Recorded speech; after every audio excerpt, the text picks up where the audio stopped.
కొందరు లీడర్ సభలు ఎట్లుంటారంటే అధికారంలో లేనన్ని రోజులు నా అంత మంచోళ్ళే లేరు, అమాయకత్వానికి అంగి ప్యాంట్ వేస్తే అది నేనే అన్నట్లు పెద్ద పెద్ద డైలాగులు కొడతారు. కానీ తీరా కుర్చీలకు ఎక్కినాక ఏమవుతుందో ఏమో కానీ ఆయాళ్ళ చెప్పిన మాటలు ఒక్కటంటే ఒక్కటి కూడా గుర్తుండదు.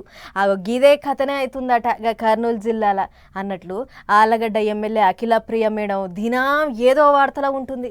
ఈ నడుమ ఏమైందో ఏమో గాని ఆలగడ్డ ఎమ్మెల్యే భూమా అఖిల ప్రియ వార్తలకు ఎక్కని రోజే ఉంటలేదు. మరి అక్కే పంచాయతీలకు పోతుందో లేకుంటే పంచాయతీలే అక్కను చుట్టుకుంటున్నాయో ఏమో తెలియదు కానీ ఆలగడ్డ రాజకీయం కుత ఉడుకుతుంది శానొద్దుల సంది.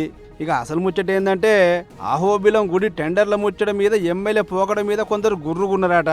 ఇక ఆ ముచ్చట మీద కొందరు ముఖ్యమంత్రి చంద్రబాబు సార్ను కలిసి అట్లా చేస్తుంది ఇట్లా చేస్తుంది, అసలు ఎమ్మెల్యే ఆమెనా వాళ్ళ భర్తనా అని ఫిర్యాదు చేసిరాట. మీదికెంచి ఢిల్లీకెంచి సుత కంప్లైంట్ పోయినాయట. దీంతోని గర్వైన సీఎం సారు ఎమ్మెల్యే అఖిలప్రియ గట్లెందుకు చేస్తుందో పిలిచి మాట్లాడురి అని చెప్పి పార్టీ పెబ్బ పల్ల శ్రీనివాస్ సార్కు ఆర్డర్ చేసిండు. సీన్ కట్ చేస్తే పార్టీ పెద్ద ఆఫీస్కి వచ్చిన ఎమ్మెల్యే అఖిలప్రియ ఏం జరిగింది ఏం కథ అనేదంతా వివరంగా చెప్పిందట. ఇక ఇదే ముచ్చట మీద పల్లా సారు మాట్లాడుకుంటా గిట్లా అన్నాడు. ఇది ఇట్లుంటే నిమ్మలంగా ఉండే మంత్రి నిమ్మల రావన్న సార్ సుత పార్టీ క్రమశిక్షణ మీద గట్టిగా చెప్పిండు. పాతోళ్ళైనా కొత్తోళ్ళైనా కార్యకర్తల కానుంచి ఎమ్మెల్యే మంత్రులు అందరికందరూ పార్టీ లైన్ కు కట్టుబడి ఉండాల్సిందే. ఈడ మనిషి ముఖ్యం కాదు పార్టీ ముఖ్యమని పూసగుచ్చిండు గిట్లా. అందుకే ఈరోజు ఏదైతే పార్టీ సిద్ధాంతం గాని పార్టీ క్రమశిక్షణ గాని ప్రతి ఒక్కరికి కూడా సమానంగా వర్తిస్తుంది అనే విషయాన్ని కూడా దయవుంచి మరి పార్టీ నాయకత్వం కానీ కార్యకర్తలు కానీ గుర్తు పెట్టుకోవాల్సిన అవసరం ఉంది.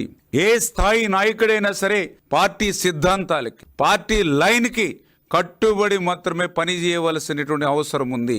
అది ఎంత టోళ్ళైనా పార్టీ హైకమాండ్ చెప్పినట్టు వినాల్సిందే. ఇంకో ముచ్చటే లేదని చెప్పిండు రావణ సారు.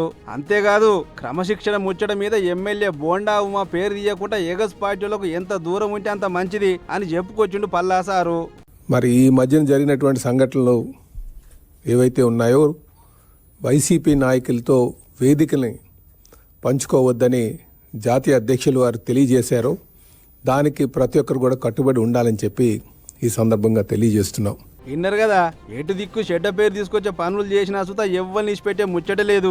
దీని మీద సీఎం సార్ మస్తు గర్వం మీదుండు. లాపర్వ చేస్తే మాత్రం ఇక పోస్టు ఊడినట్టే అని చెప్పకనే చెప్పిర్రు లీడర్ సాబులు. మరిగా ఈ రూల్స్ ఎంతమంది పాటిస్తారో ఏమో చూడాలిగా.